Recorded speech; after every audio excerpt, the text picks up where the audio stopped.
Eto na nga mga kaloys, umpisahan natin dito sa news na hindi daw safe, okey, sa Senado. Pagkatapos ng, putukan, eto na mga kaloys ay may nakalap ang, NBI na mukhang may, gulo na mangyayari sa Senado kaya pinayuhan na sila na work from home na lang muna. Pero dahil nga dito mga kaloys, hindi kaya ay si Sara ang may pakana dito? Eto mga kaloys, 'di ba alam natin na ang mga DDS is mahihilig talaga 'yan magpahid, okey? Kung ano yung ginagawa nilang kabulastugan, ipapahid nila sa kalaban 'yan, 'di ba? Nag-analyze na tayo diyan. Tulad nung, nung sinabi ni Trillanes 'di ba na 'yan si Digong, 'di ba? Nagkukunwari lang 'yan na ayaw sa droga or galit sa droga, pero yun pala ay drug lord, 'di ba? 'Di ba sabi ng mga DDS din, "Bangag si BBM." 'Di ba kung titingnan mo naman yung mga anak ni Digong, 'di ba yung video with, Ellen Adarna ba yun mga kaloys? Na basta si Adarna, I forgot the first name, tama ba yun mga kaloys? Na talagang high na high talaga at sabog na sabog talaga. Tapos si BBM yung sabihan na bangag. At isa pa mga kaloys, 'di ba sino bang umamin na nag-Mary Jane, 'di ba? 'Di ba si Digong? Sino bang nagsabi na addict sa fentanyl, 'di ba si Digong?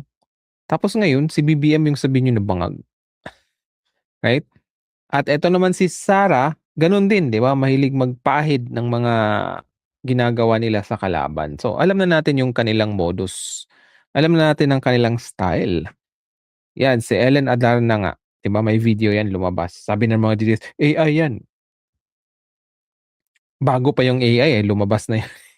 So eto mga kaloys, eto yung, kine-question natin, bakit ganyan si Sarah? Okey, ano bang sinabi ni Sarah mga kaloys? Ito, Oo. Yuong kaguluhan sa Senado 'no ay nagsasalamin na ng leadership ng administrasyon. So, bini-blame niya ngayon, mga kaloys, ang kaguluhan sa Senado dahil nga sa kay BBM, 'di ba? 'Yun yung, punot dulo ng ano niya, yung point niya dun sa ano, sa sagot niya sa interview. Actually mga kaloys, 'di ba, kung babalikan natin, sino ba talaga ang unang tumira sa Uniteam, 'di ba siya? Nakalimutan yung salitang tambaluslos. And dahil nga ang daming nagtaka bakit sinabi niya tambaluslos, sabi niya, "Tambaluslos, dahil sa iyong ambisyon." 'Di ba, yun yung sinabi ni Sarah, yung dahil sa iyong ambisyon, Martin Romualdez, isa kang tambaluslos, parang gano'n. So ang ano talaga niya is pinapahid ni Sarah kay, Martin Romualdez na ikaw ang tatakbo. Dahil tatakbo ka pagka-presidente kaya ganyan ka, 'di ba? Pero yun na nga mga kaloys, after, 3 years, sino ba ang nagdeklara na tatakbo?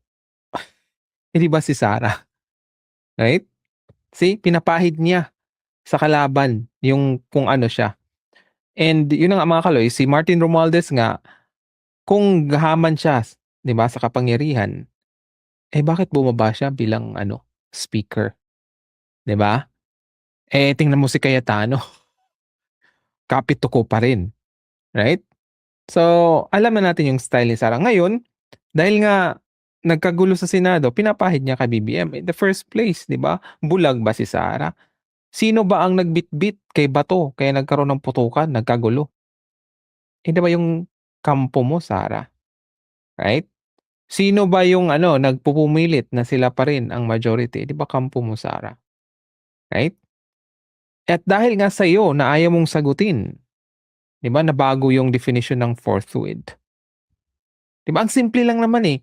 Kung hindi ka talaga magnanakaw, 'di ba, binibigyan ka na ng due process, dapat i-ano mo siya, dapat i-defend mo o ipakain mo yung mga resibo do'n sa mga nag-akusa. Pero 125 million pa lang na confidential fund, hindi mo na ma-explain, paano lang kayo yung bilyones do'n sa bank account, right? So, alam na this, 'di ba?